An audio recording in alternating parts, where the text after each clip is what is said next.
Mwaramutse ejo bundi nawe n'umuntu w'umurundi twize kuba tuzinanye tuganira aravuga ati bon usigaye usemerera ntiyego atariko bijya uvuga we ntabwo urenze urugero nti oya namba ati ushobora kuvuga gute ko intwaro za kera zari zimeze neza gusumbya intwaro y'ubu cyangwa ko intwaro y'ubu imeze neza gusumbya intwaro ya kera kumbure nkoresheje terminology bon ndamubwira nti Ego je hari ibintu vyinshi mbona vyunyutse bo kubera atakure mu Burundi j'ai compris ko abantu benshi bagiye araba endoctriner babwirwa ibintu bitari vyo nkuko abajene babwirwa ibintu muri kahise bitabaye ndamubwira jewe navutse intwaro ya micombero giye guhera donc sinize ndamubona sinize ndamumenya hanyuma nkura gakoro gahoro ku ntwaro yabagaza n'intwaro ya buyoya wa mbere buyo wa kabiri ntawenzi muri iyo myaka donc yabagaza nabo yoya je no kubwira ibintu vyinshi no kuvuga ko vyunyutse mu bintu bijanye n'umutekano canke sinze ko muca mu vita politique na societe ndamaza nti wewe ugenda uronde ko ndazora kwikirana amakuru ushakishe umbwire umuntu umwe rudende bagaza yishe mu myaka ishika 10 yatwaye birashoboka ko yamwishe ntavyo je ndabona mugabo nashaze genda undondere umwe gusa mugabo ndakubaza abantu dede yishe mu gihe cy'amahoro ndikuvuga mu gihe cy'amahoro sindiko ndavuga cyagiye cy'intambara abantu bariko bagwana ndivuga igihe cy'amahoro kuva 2010 kuduga hejuru igihugu kiri mu mahoro no mu mutekano urabe abantu dayishe ubu nyene ndashobora guhumiriza nkavuga abantu bashika 10 ko musaranda mlima nirumva hafusa mosi nyandwi nshobora kubadondagura ntiriwe ndaja kurondera ahantu nandika mugabo ndakubaze umwe gusa uti harimo wa primaire yigisha sepa ikabarore abasekute babagaza ngo batangana abasiretare baraje baramunyuruza ntasuye kuboneka ibonero umwarimu wa primaire ureke no kuja mu bantu bakuze bo hejuru buya wa mbere nyene même chose ukuyemo peut-être igihe cy'intambara ndavuga ntega n'amarangana nafata ko intambara bogiye parpoto iteye ibijumba naho nyene ko intambara ariko naho nyene no kumenyesha uko kiya gihe uzobaza bari bahari abapoto bese barafatwa ntibicwe bagapfungwa nyuma ndadaye yaje kubafunguza ironicoma abadede bashobora barisasiye muri safisha plus tard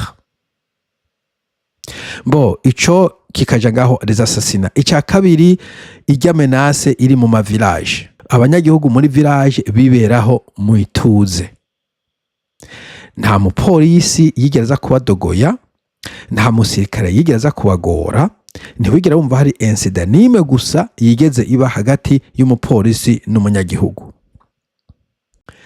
abasirikare twababona baje muri vacances niba nibuka neza umengana n'inkoho bazana abapolisi haba umuntu umwe ari kuri zone afite agakofera kameze uku niyo undi yavuga ngo twakize abanyamahanga ntizokize ibinyamasunzu niko nibaza naho ngo yabikuye ariko yaba ari uwo muntu wenyine ari kuri zone kandi nawe nyene yatega ko bamuhamagara canke bamushira umuntu nta mbonera kure zabaho ziko ziharasa abanyagihugu umunyagihugu afashwe yivye igitoki canke impene twariruka inyuma yiwe tukamufata ndeka kubesha harimo abantu bakwitwa cyane bakabagira indembe ariko nta muntu bica ndazi n'umuntu w'umusuma gose umenga bamwitapfa kwahura kuko nyene yaguma yahura ibi bintu baramufata bakumukubita bagaca bamuboha bakamujyana kuri commune bakajishiburirayo bagasubira bakataha mu mihana yabo nta muntu bica nta groupe y'imbonera kure yaguma isirukira muri village acambwira ngo abajerere nabo ni voilà donc aho niho ndakubwira ko mwebwe mufise information ya fake abajerere encore une fois ndivuga je gihe naruka bari batwebwe je nari umupionnier muri primaire abajene bose la majorité abaciye ubwenge bari muri pionnier kuko niho hakora activité culturelle hanyuma ugaja muri jerere ugiye muri secondaire kuri bagaza kwanza yitwa IGRB Union de la Jeunesse Révolutionnaire de Bagaza ou du Burundi you choose hanyuma ikintu twakora yari activité culturelle ivyo byo gutamba agasimbo baba mu ntara batamba agasimbo ingoma mu ntara bavuza ingoma imvyino z'abigeme bakwitumi singene bawita kujya bazunguza izosi vyaba ari byo bintu twamamwo kwivuga amazina ku mashuri ya secondaire hariho akabutiki ka gerere wasanga karimwo nk'agakantine dukata amafanta ntabwo kuvyaraba umujene wese ashaka kujoininga yaragenda mugaco navuga ubwoko tunavyivanyemo nta activité policière canke extra policière bakora ngo harimo abajerere bari kwagenda ku mitumba batanga amategeko bakora ibi bakora biriya ndi kuvuga ku mutuma nakuriye ko ndi kuvuga ku mashuri secondaire nize ko n'amashuri primaire nta mujerere wasanga ariko arakora ibintu haba no muri secondaire haba hari inzego uhere kuri directeur hagaca haba directeur de l'internat hagaca haba préfet de discipline no bita de l'internat hanyuma des études kenshi najya mu bya discipline nyine wa ma étude haca haba nundi muntu w'umunyeshuri umenga bata disciplinaire cyangwa ibintu nk'ivyo ugasanga abo bantu nibo bari bajejwe ko kwasura ordre mu mashure nta wundi muntu w'umuyavuga ngo je kuko ndi umujerere kiretse uwo mujerere aciye yongera akabana discipline ico gihe cyo bya discipline mugabo nta bantu biyita ngo n'abajerere birirwa baraharasinga abantu abari mu ntara abajere bari active mu mbwira jewe intara nka zitatu novuga natembereyemo à l'époque canke zine je dirais nta bantu bajerere nize mbona bari active ariko bahohotera abantu nkuko imbonera kure zihohotera abantu aramera nkuba convaincu kuko jewe kenshi na kenshi naguha amafact hanyuma hakubaza amakestion kenshi na kenshi usanga atabiroro ufise usanga wabaye endoctrine mugabo hari ikintu kimwe ntashizemwo nta kitacyoze kiza canje uno munsi ntanguye kumviriza ikiganiro cyaciye kuri Focode ku mbuga zabo nibaza ko bakoze kuri X ariko ndiko kisaba kuri YouTube mushobora kuja kucumvirizaho aho CNDD-FDD iriko yica abagore iriko inyuruza abagore kwanza inkuru nshasha duherutse kumva nuko hari umugore wo muri CNIDH isokiye ironique urumva umuntu ashinzwe kuraba agateka ka muntu aho agomba kuja kurondeza abanyurujwe nawe yaranyurujwe iyo nkuru nayumvise fresh ejo bundi sinzi ko yanyurujwe sinzi ko bamutoye sinzi ivyari byo abafise amakomene mu bayinsigurira ibindi ko ndavuga ni imbere yiyo nayandi maka ari documente azwi neza donc yuko CNDD-FDD yishe abantu b'abagore yanyuruje abantu b'abagore ntibasubire kuboneka irengero ryabo bantu b'Imana mwabarundi mukuze jewe mumbwire abantu benshi baravuga yuko 1972 hapfuye abahutu benshi eske bishwe na Micombero n'abamutwarira basimbananiye n'abandi ayo mazina nakuze ndayumva eske mumbwira umuntu w'umugore yapfuye mu rugo rwimo basavye izina rimwe ry'umugore umwe rudende ntabwo ndabasavye babiri batatu bane mumbwira umugore umwe kuva mu Rumonge gushika mu Kayanza aho hari umuntu w'umugore inzego za Micombero zaje zikamufata akabaragiye mazima yongo mubimbwire umenga ngo hari nabandi yishe 1969 bagombye kumukubita kudeta nashaka nce ndababaza muri abo hari umugore mwumvise yishwe na Micombero 1996 1992 19 mbare 1992 n'indwi hari abandi bo bimuramvya yagombye kwica ahubwo ngo abagore nibo bacibaza ati nyabona ntutwicira abagabo babo donc umwe bari ba ikintu citwa umukenyezi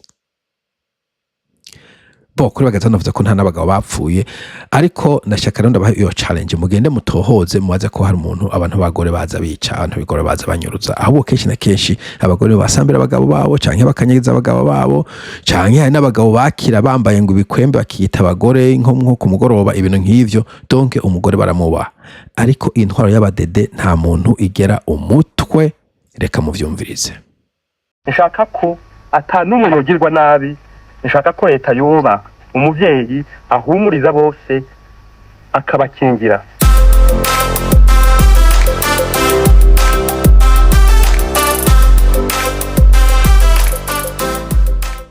kuri babandi bakunze kuvuga Pacifique kize gute je ntumbwire ngo iyo nkuru yatanzwe na naka ahubwo vuga uti abo bantu yabavuza amazina n'umunsi bazimiriye ko naho bagiye n'umuntu yabajanye wewe ukabuzi abo bantu bakiriho ubimbwire ejo bundi nageze kuri video umuntu nasoma ikintu umuntu yandikiye yambwira kuri Kiramvu avuga ati Kiramvu aracariho ari muri iki gisagara kiniki akora iki nejo twari kumwe très bien nawe ndakongera kubaze abagore bari baravuga ubwira uti uwo mugore Lydia arahari acuruza amagi mu isoko yo mu Kamenge ukiriko chose komsa ico genda vuga nti Pacifique no mubeshi kandi cyampindura umukenyuro ubunyene nzoca ntangura kumukemeya mugabo kuva gusa ku Pacifique ngo kubara atagwaye kwashi ese kugira umenye kuri no kubanza kugwara kwashi Pacifique ntiyarya neza turi mu magume tugwaye kwashi yaragwaye kwashi yarigeze agwara kwashi okay reka tumumvirize You want answers? I think I'm entitled. You want answers? I want the truth. You can't handle the truth.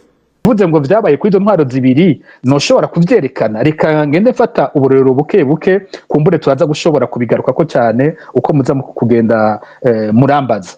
Dufate nko ku ntwaro ya nkuru nziza ku burero twagiye turatanga benshi bashobora kuba bacibuka.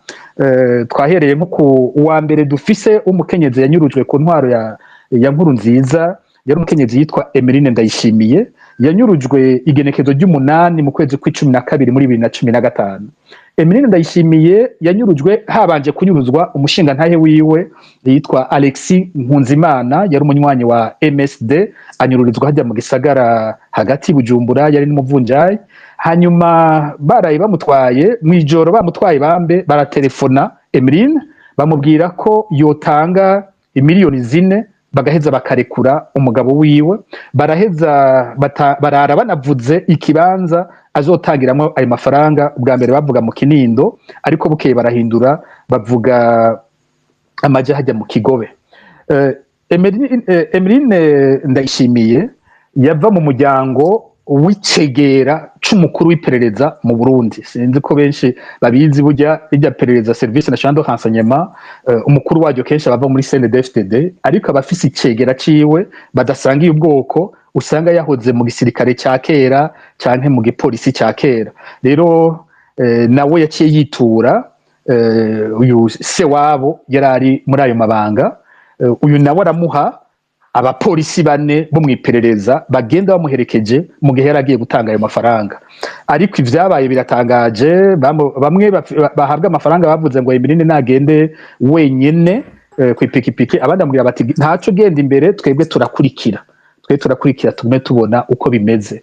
Ageze hatangira amafaranga, ubwo nyene baciye yamusimbira ko bamwe nyene bari baraye batwaye umugabo, baterera mu modoka, baragenda baramujana, abapolisi barakata barigira, gutyo uyu mukenyezi abaranyurujwe. Uyu myaka irarenze 10 turiko turasemerera dusaba ko habaho ubutungane, haba amatohoza kuri ico kibazo, nta na kimwe kiriga gikorwa. Okay, amadetaye murayumvise. Emeline Ndayishimiye bavuze itariki bamufatiye ko bavuze ko bari bishe umugabo wiwe. Umuntu azi ahantu Emeline Ndayishimiye yoba ari wa Alexis umugabo w'umugani Alexis Nkunzimana. Abo bantu babiri ukaba wowe ushobora kubaroketinga ahantu bari, abantu bari mu makambi y'Imahama, abantu mu makambi y'Umutabira canke Sepa Tanzania, abantu muri Zambia, abantu muri Dubai. Umuntu bazi aho abantu babiri bari batubwire, tubeshuze Pacifique ko aba bantu batishwe bishwe n'abadede. Et puis bagakoresha mafia tactique. Urumva tactique z'kitamfia basige banyaze umuryango. No kuvuga umuryango yageragurana umumama, ubufaranga bwose afise agenda bwitwaye ko birabureka baranamwica. Iyo ni mafia. Bimwe tubona mu movie, bijya ibintu byo mu movie baza ko bitabaho muri Amerika, ari ibintu byo mu mavu nyene, ngo zana amafaranga ngahadu ahurire ngo kandi ntagire umuntu muzanana. It's a mafia tactique. Ninu vya mafia vy'abajambazi vy'aba thugs. Je nabandi abwira ko abo bandede ari aba thugs b'abajambazi. Je munyihanganire cyane, umuntu akora ikibi nk'ico, akica umugabo, akica umugore, akamutwara amafaranga, bagakoresha tekinike za mafia. Niba hari ikintu bakoze ngo bari bakoze ikibi, kudeta biki, irondera umutahe, mugende mufate, mujane mu bucamanza, hamagara amasura, zana ivyabona. Ico kimafioso mwakivanye he? Donc encore une fois ndabibutse, izi techniques za mafia je ntazo twakuze tubona. Na micombero mwagiza ko yabiciye abantu, yatwiciye abantu, yishe abantu batari bake. Mu vyo je nabonye nta modame yigeze akora ko. N'abagabo babatwaye ntabwo bagaruka kufusaba ngo zana amafaranga. Abagabo batubarekure, baravuga ati bazoza cyane bazoza. Mugabo ivyo kumakoresha takitezi kimafia ngo famille sikaba nayikenesheje, ivyo bintu ni ibintu bishasha vy'abadede bije ubuvuba turiko turabona. Reka tumvirize iyindi example. Tukibukanya kwanza imbere yuko mbandanya yuko ni gitutsi, ni ibara, ni vumwe kumva turiko dukompara ibihe vy'ubu na kiriya gihe, ugasanga hariho na comparaison wokora. Kubera iki? Ubwa mbere les temps ont évolué. Ico gihe nko muri South Africa hari hakiri apartheid, rabiyo bageze bayivuyemo kera cyane. Mugabo muri kudusubiza mu 70 na kangaho, ugasanga ahubwo abantu bo mu 75 babayeho neza gusumba umuntu w'iki gihe. tusubiye inyuma le temps imyaka myinshi cyane de décennies. Icya kabiri ko mutubwira ko barabagesera nk'uko tusoma mu bitabo bajya abanezi ba Germanie badagi mu za 30 40 donc ni nk'ubu mu Budagi wabakiri ko bari kompara na biriya bihe ko biriya bihe c'est horrible d'après ibyo mutubwira. Muko dusanga abantu twari tuhari, abantu basoma ibitabo bya histoire, n'abantu b'abadame, n'abantu b'abamafia twabona bariko barakora. Reka dukomeze. Ndabaha kandi karorero kazwi cyane Marie Claudette Kwizera yari umunyabigega wari Giteka, nawe nyene yanyurujwe aho mu kwezi kwa 12 2015 itariki 10 itariki 10 biranabaje kuko ni itariki igejwe guho bahimbaza agateka kazina muntu mw'isi yose. Nico gihe bambe bibuka bahanya agateka kazina muntu, nico gihe uyu mukenyezi nawe yaciye anyuruzwa. Nawe yanyururijwe hagiya mu gisagara hagati mu gisagara cya Bujumbura imbere ya Polyclinique Centrale, anyuruzwa n'abakozi biperereza. Mu nyuma umwe muri abo bakozi biperereza araheza telefone umuryango avuga ko bomuha amafaranga akamurekura. Uyu muntu mu nyuma yaranafashwe kuko byaboneka wiyemerera ko yabikoze kandi ari ntwaza ngabo mu iperereza, ariko yapfunzwe indwi zibiri gusa aca arasubira mu kazi. Marie Claudette Kwizera ntigeze asubira kuboneka. Amakuru dufise avuga ko yamaze igihe apfunzwe mu gasho k'iperereza, baramugize nabi cyane. Hari igihe biyumviriye ko bomurekura mugabo babona ngo ingene bamwononye, bati hamwe twomurekura ibara ryo bariguye, abantu babona ingene twagize abantu baruhira ngo kumwica barabiye baja kumuta. Marie Claudette Kwizera umuntu yomubona, umuntu yobazi ahari, turasavye abeshuze Pacifique ninahazwe nico ama platform abereyeho. Ufise igipolisi, ugafite igisirikare, ugafite ubucamanza, ugafite parlement, ugafite sena, unyuruza abantu biwawe kimafia namna gani? Ubwo bujyanye mu buvana hamwe abadedemwe. Umuntu yakoze icaha, ndaza abantu muca batanga kuvuga ivya bintu vy'amavyaha, imurondera umutahe, genda mu mufate. Marie Claudette Kwizera twe turagufashe kubera icyaki niki turakujanye. Et puis amuservice de renseignement abona ba fax, abana ba mafia bakora akazi ka polisi, bakora akazi k'igisirikare, bakora ubuzi bwose. Nta busho bwago bagomba kuba bafise.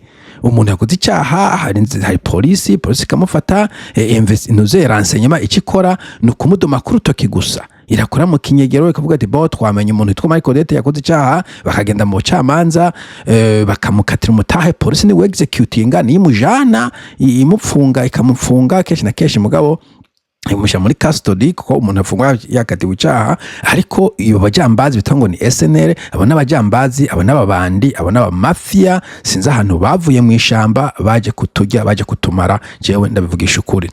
Ariko encore une fois nogenda babaze, munyibutse abagore Micombero yishe, munyibutse abagore Bagaza yishe, munyibutse abagore Buyoya yishe, hanyuma muce mukompara n'abagore CNDD FDD iriko irica. Takibasavye tutagomba no gukompara, ndabibutse kuko zijya ntwaro nzo twazi ko twasezereye. Abantu benshi barapfuye baguye mu ishamba, abantu benshi ubu nibimuga. Ubundi twako turavugana avuga ati burya twebwe wabonye nitwe twararokotse, abantu benshi bahezeyo. None bazize iki ko twagarutse hahandi canke tukaja no munsi yaho? Dites-moi vraiment. Reka dukomeze. Sinoshobora kuvuga uburero bwose, ariko reka ndabe nka kandi abantu bashobora kuba bibuka. Abantu baribuka turiko turavuga cyane nk'abadandaza, abakenyezi babiri b'abadandaza, uwitwa Theodesi Ahishakiye n'ubatazira Imenchuti, n'umukontable wiwe yitwa Rehema Kaneza, nabo banyururijwe hagati mu gisagara cya Bujumbura muri 2018. Turacyari kuri Nkuru Nziza. Aba nabo nyene makuru dufise yemeza ko baciye batwagwa mu iperereza, bakorewe ibintu bibabaje cyane. Mu nyuma bo bahavuye nabo nyene bicwa.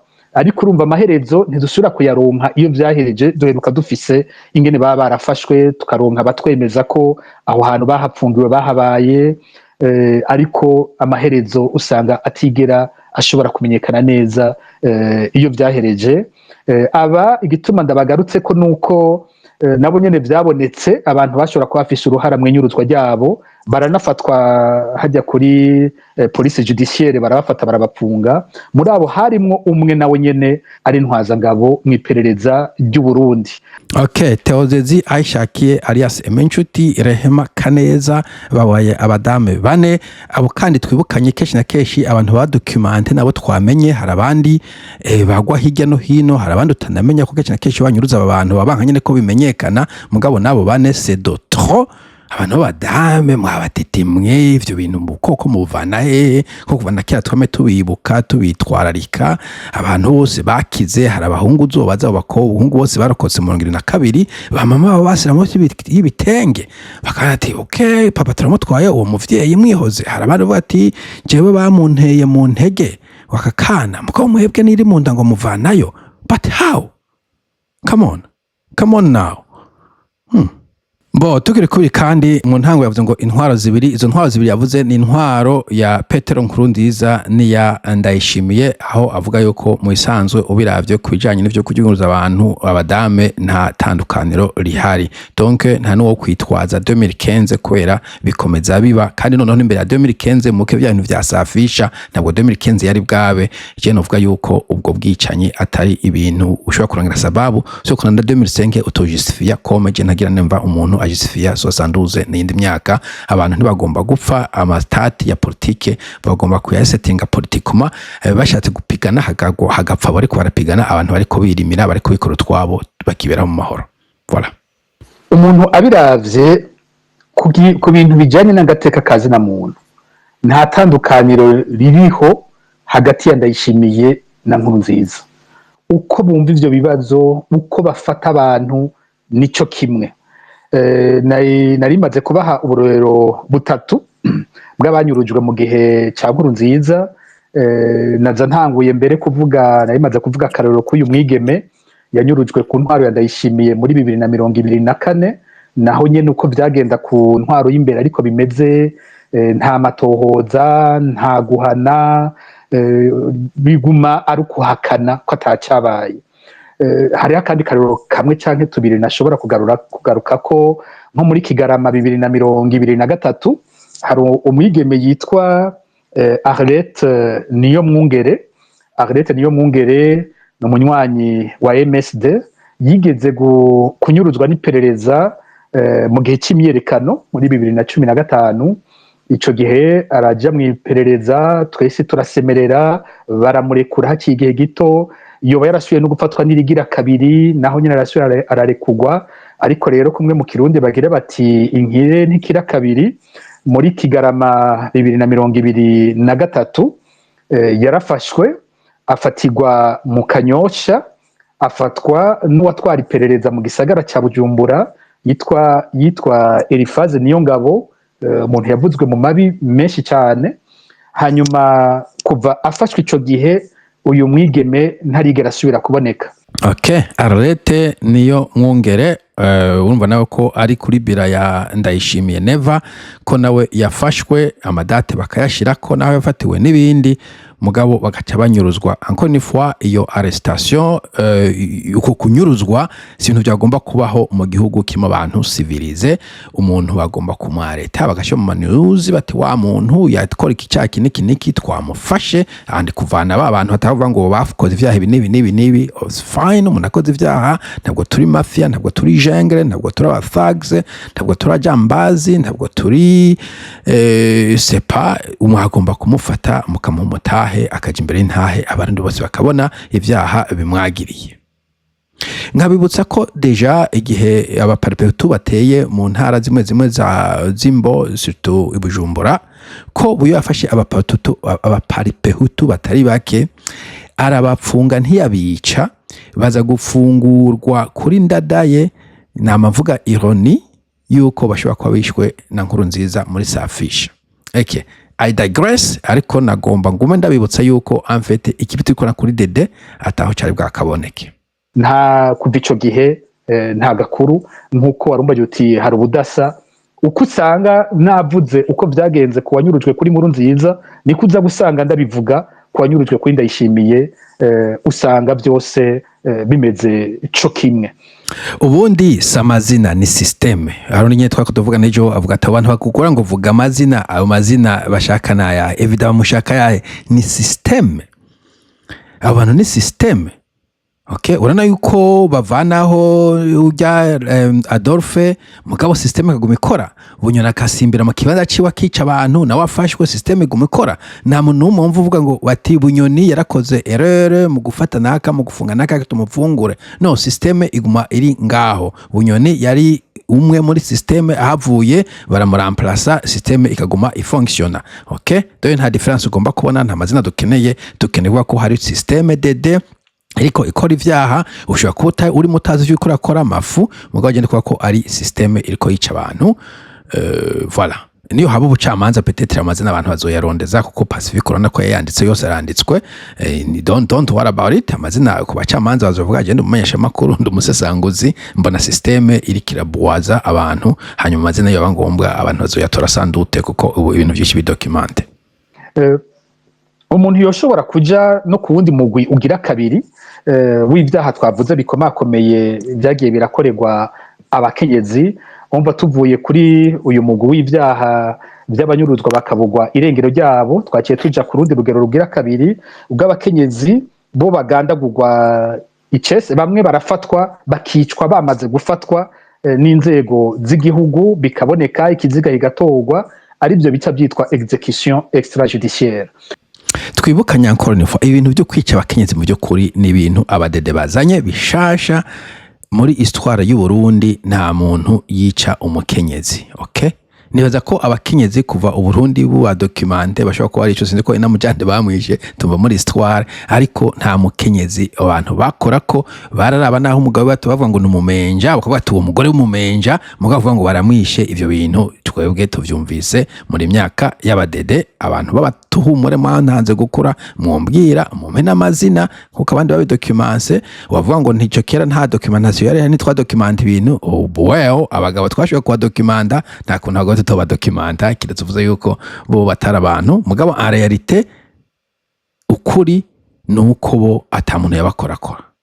Okay, wanashaka deja ahubwo reka sinda naracacibagira umugore wa Nkurunziza wenyene bavuga yuko yarafise akaza akora ngaho Bujumbura igihe Nkurunziza yari mu ishamba babiyizi baranoce n'urubanza mugabo umugore we ntabwo bamukozeko yakumyeho. Hana makuru numvise kumba mushaka kuyatohoza yuko nyina wa Nyangoma il parko ava hafi na hafi sinzi ko hegeranye songana vyanda in any case umugore wa Nyangoma plutôt mama wa Nyangoma agwaye ko ujya mugabo colonel Firmin Sinzo iheba bita Kagajo yagiye ngo akamufata akamujana kumuvuza i Bujumbura.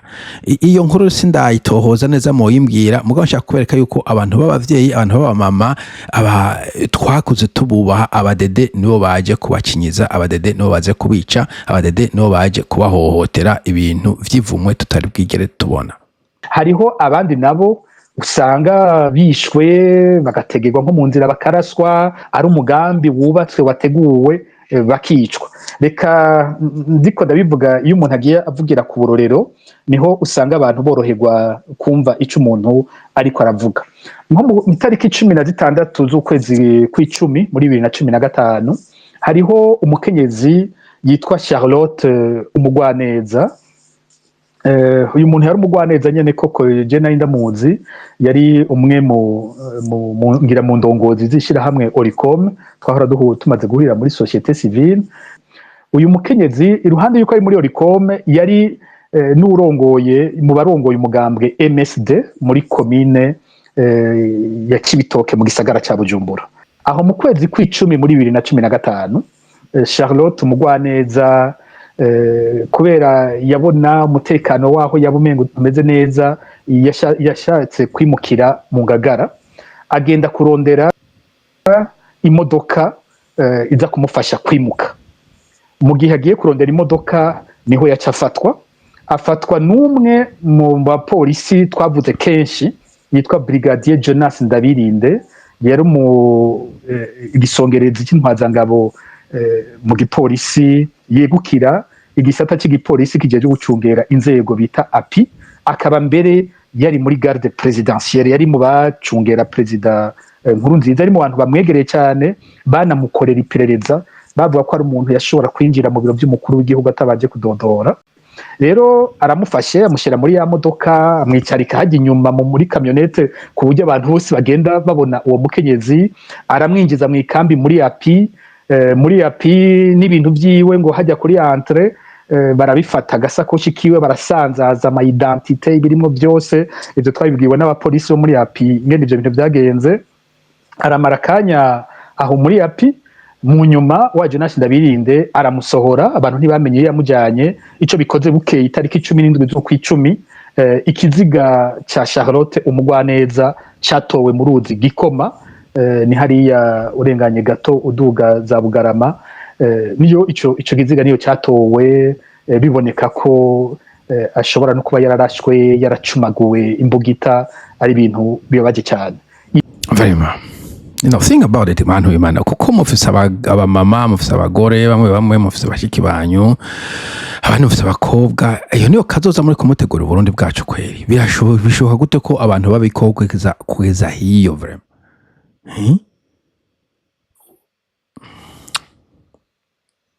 Ivyo biramaze iyo myaka yose bivugwa, tubishira habona, ariko nta na kimwe kigeze gikurikira. Nk'iyo rero iyo yakaya execution extrajudiciaire, ni nk'iyo umuntu yafashwe n'umupolisi mu nyuma gatorwa bamwishe nabi gutyo bakaja guta mu ruzi.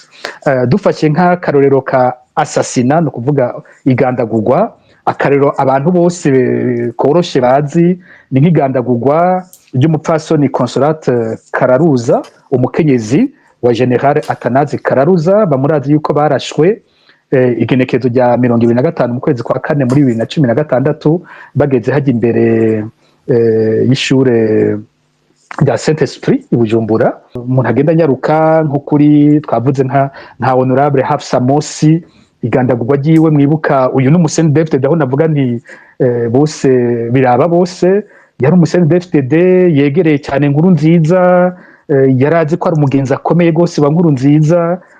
We nyene yarivugira ko yangwa gose na Bunyoni. Inyuma yaho cyane inyuma ya hamwe agiye imahama akagendera impunzi, agakorora mosozi aravye ingene impunzi zari zimerewe imahama mu Rwanda. Ubwo nyene ngo yaciye aronka telefone ya Bunyoni mubwira imubaza ingene ashobora kuja kuririra abansi b'igihugu. Muribuka ko ari abashinga amateka muri EAC mu bindi bihugu babitanze ko intahe. Wonorangiriza ko mu bagandaguye nko muri ico gihe cya Nkurunziza ni nk'umupfasoni dukunda kuvuga ko yitwa Lydia Nibogora. Lydia Nibogora yakora muri Regideso, nawe yari umugenzi akomeye cyane w'umuryango wa General Bunyoni, yakunda kuja ku rugo gusengerayo, yamari kumwe na muka Bunyoni ya Sainte niyo nkuru. Mu nyuma nagira n'ubundi bucuti bukomeye gose na General Bunyoni, turamaze kubyandika kenshi no kubivuga ko mu nyuma ariko haduka aho hantu basengera, umwe avuga ko Imana yamweretse ko uyu mukenyezi ari mu migambi yo kwica Bunyoni, ko ariko akorana n'u Rwanda. Okay, video yari ndende, mushaka kuja kuyumviza kuri X canke ku rubuga rwa YouTube rwa Fokode, ariko baratweretse abakenyezi batari beke bagandaguwe ubunyeshamba n'abo badede muri imyaka bamaze ku butegetsi. Navuze ko bitari bwigere bibaho, yavuze amazina y'abaganaguye n'amatariki n'ibintu vyinshi. Ndabasubiyemo niba nta amazina yafashe neza. Harimo uwitwa Emeline Ndayishimiye, harimo uwitwa Claudette Marie Claudette Kwizera. Abo ni babiri. Hari abandi babimenga yafatanije, sinzi ko banyurujwe canke bishwe bose. Uwitwa Theodesi Ahishakiye n'uwitwa Rehema Kaneza, abo yabavuze niba bose baranyurujwe, umva ni babaye bane. Yavuze Consolate Kararuza, yari umugore w'umugeneral yitwa Kararuza, sinashyira mu materange bamwishe, mugabo bamwishe bamubona ko yari yarokotse igitero bacashaka kwica umugabo. Anko nifa ndabibutse yuko traditionnellement uko je nabibona, ntavuga ngo abagabo bagomba gupfa. Kera barica umugabo bagaca birenganira umugore bakamwihoza. yavuze n'undi umenga witwa Charlotte Mugwaneza, izina nk'iryo yakora muri iyo shirahamwe ya Rufyiri, sinze ko Rufyiri hari ikibazo bari bafitaniye kwa Rufyiri, kandi hari n'undi mugabo yapfuye sinze ko mu mwibuka Ernest Manirumva, mugabo twari tukiri kuba dame anko nifata avuga ngo abagabo ni banyagupfa nabo bagomba kuba bakingiwe. Hanyuma yavuze Hafsa Mosi, mwese mushobora kuba mwarumvise ari honorable, ngo yagiye mu Rwanda imahama nk'umuvyeyi yabona ukuntu impunzi zibayeho, amasozi arakoroka mu by'ukuri.